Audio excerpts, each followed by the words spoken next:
Carolyn Levitt crushes the CNN, what's her name? Caitlin Collins. Caitlin Collins, I do not like that chick.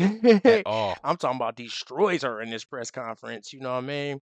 She That repeatedly asks the same question too. you know how she do every time trying to get you with a got you question, but Levitt handles it well, and actually destroys this chick in front of live cameras. Yo, my name is Marcus Russell. Alex W, man. Yo, this is the Marcus Russell Show. Make sure you hit that like and subscribe button. We need 100,000 subscribers. Keep it going. Yo, let's get right to it. Let's do it, man. Retaliatory in nature is the argument because the reason that the AP was barred, which they said was because they're not using the phrase Gulf of America, they're using Gulf of Mexico in line with their standards. And so the question here is this setting a precedent that this White House will retaliate against reporters who don't use the language that you guys believe reporters should use? And how does that align with the First Amendment commitment that you were just talking about? I was very upfront in my briefing on day one that if we feel that there are lies being pushed by outlets in this room, we are going to hold those lies accountable. And it is a fact that the body of water off the coast of Louisiana is called the Gulf of America. And I'm not sure why news outlets don't want to call it that, but that is what it is. The Secretary of Interior has made that the official designation in the geographical identification name server. And Apple has recognized that. Google has recognized that. Pretty much every other outlet in this room has recognized that body of water as the Gulf of America. And it's very important to this administration that we get that right, not just for people here at home, but also for the rest of the world. Caitlin. Thanks, Right there, y'all. It's right there. Facts. Hey, man, proof is in the pudding. So Facts. I don't like how Caitlin Collins comes over here and she keeps asking questions repeatedly. You know, she thinks she's above the other people behind her. But I think Caroline Levitt calls us out later on in the interview. Okay, and then if the president changes a body of water that's in America into from calling it the Gulf of Mexico to the Gulf of America, Apple changes the name, Google changes the name. Why wouldn't you get in line? You know what I'm saying? Yeah, It's like y'all trying to go against the government and yeah. y'all trying to turn like people against each other. Like, why? You know what I'm saying? What's wrong with the Gulf of America? That sounds way better than the Gulf of Mexico. Like I've been there. I've been there and I wasn't in Mexico.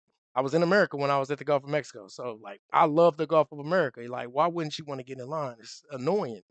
No, Doesn't make sense to me, man. stupid. Let's keep going. Make sure you guys hit that subscribe button. My Pretty channel's good. in the description. By President Trump, he said that he and President Putin agreed to visit each other's respective nations. Are there any preconditions that President Trump has that President Putin must do before he goes and meets with him, withdrawing some forces, withdrawing all forces, anything like that? Not that I'm aware of. That doesn't mean they don't exist. But I was just talking with the president in our national security team. I wasn't made aware of any conditions, but if they exist, I'm happy to provide those. And on the president himself, he styles himself as this master negotiator. He is now deploying these negotiations, saying that they start immediately. We did hear from the Defense Secretary, Pete Hegseth, though, today saying that NATO membership is not realistic for Ukraine and neither is returning to pre-2014 borders. Aren't they giving away bargaining chips before these negotiations have even started? Again, I haven't talked to the president about Ukraine's NATO membership, and he appointed several individuals to negotiate on his behalf. He's directly involved in these negotiations as well, and I'm sure if you ask him that question in the near future when you're able to, he'll give you an answer. I just don't want to get ahead of him on it. And final thing for you, Come on, man. At some point, it's someone else's turn. You know, Caitlin Collins wants to spam her up with questions. And she's just looking for a moment for her news network.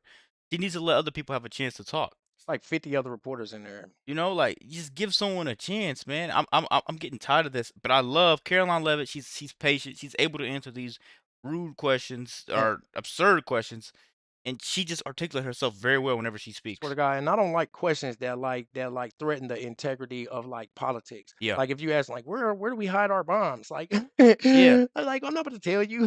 I don't know. exactly, I don't want to speak for him. You know, Pete is out there. You know what I'm exactly.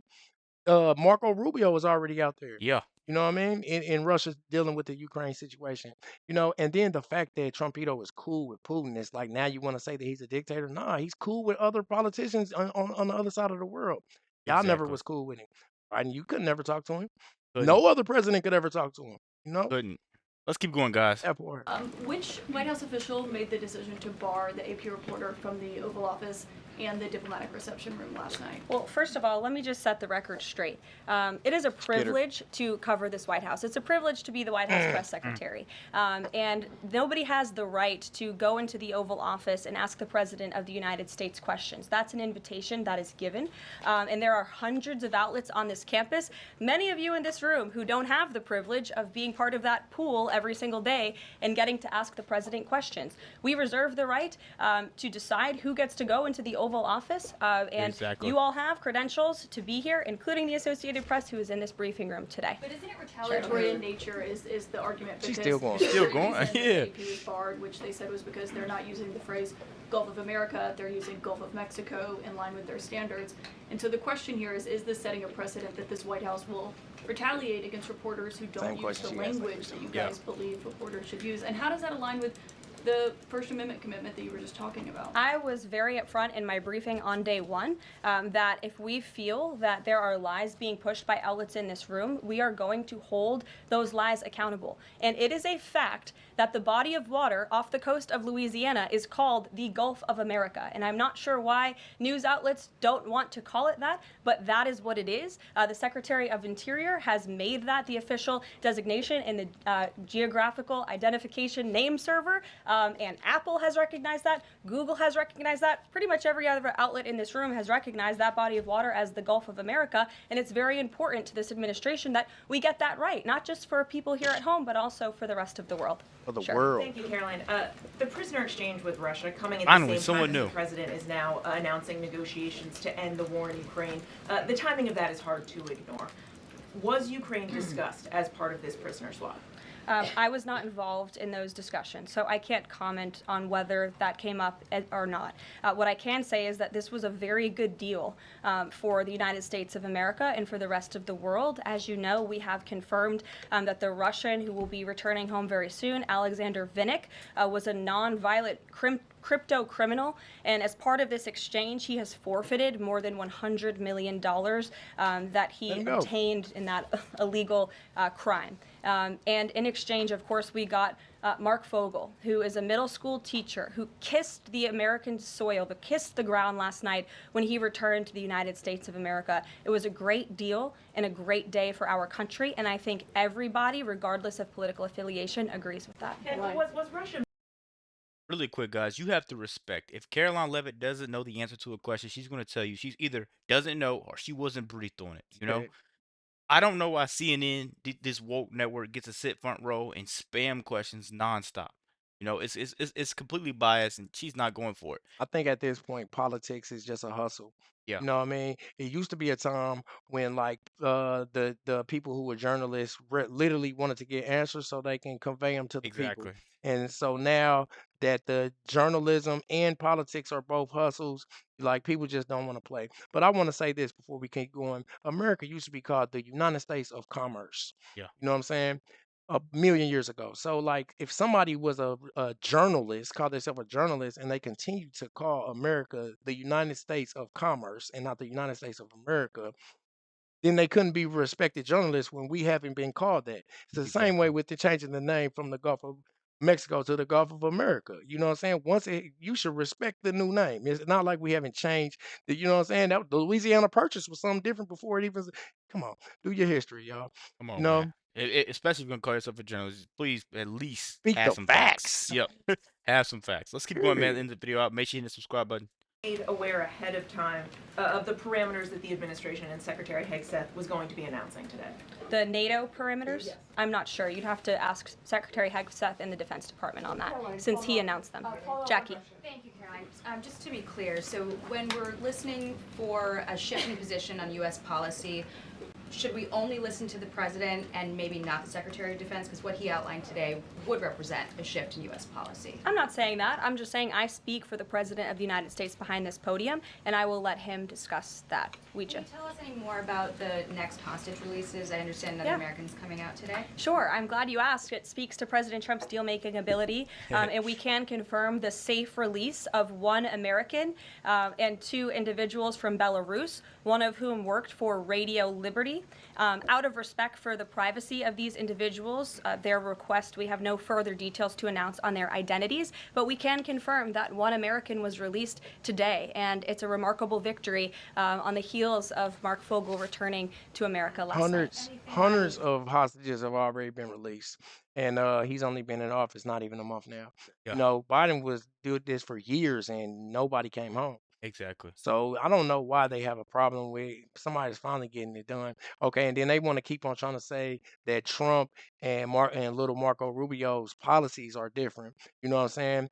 Because these Democrats was hoping so bad. Because you remember when little Marco was running, him and Trump really didn't have the same views. So Exactly. that's why they kind of let him go in the confirmation hearings, let him be the Secretary of State. But like at this point, he's still on the team. So he might have said one thing, but then if Trump says, "Okay, this is what we want to do," you know what I'm saying? This is This what is we're what going we're to do. gonna do. Yep. Of course, he was in the Middle East trying to work out the releases from the Hamas releases, and now they done worked out some Ukraine releases. I don't see why they're not just all praising Trumpito. I don't know, man. So simple. He's doing his thing. He's rocking. Republican. That's why he's a Republican. Let's keep going, man. Who the U.S. might be Crazy. releasing in exchange? I don't have details on that at this moment. I don't have details See? on that at this Doesn't moment. have I do details. know At that least he these three knows. individuals have been released and are on their way home to their respective countries. Ouija. Caroline, thank you so much. Can you explain how President Trump envisions the war in Russia and Ukraine coming to an end? Does he expect Ukraine to hand over all the territory in question? Again, these negotiations are ongoing. I will allow the president to divulge any red lines that he may set, but I think as deals in the past have come to fruition, the president has proven one of the things that makes him a very effective negotiator is not revealing what he's anticipating from both sides, but he is at the forefront of these negotiations in addition to the very qualified individuals who he's tasked with speaking to both President Putin and President Zelensky. Are you not seeing a pattern here? Yeah. It seems like this presidency and this office is actually getting stuff done on all fronts of the globe. And a lot of people have something negative to say about it. He's making positive changes in the country, changing, reclaiming stuff that's already been ours, getting hostages released, and negotiating deals. He's all over the place. Why is he not getting the praise that he deserves? And it's because different news media outlets want to separate this country. Yeah. I You know what agree. I'm saying? They're literally like trying to turn us against each other when we all need to get on the same. We're all Americans at the end of the day, guys. It's time, y'all. Yeah. You know what I'm saying? Don't believe just what you see. Because, like, I'm sure they're going to take whatever he said and try to spin it and make it seem like Trump stopped. He's not stopping nothing. He's been taking care of us.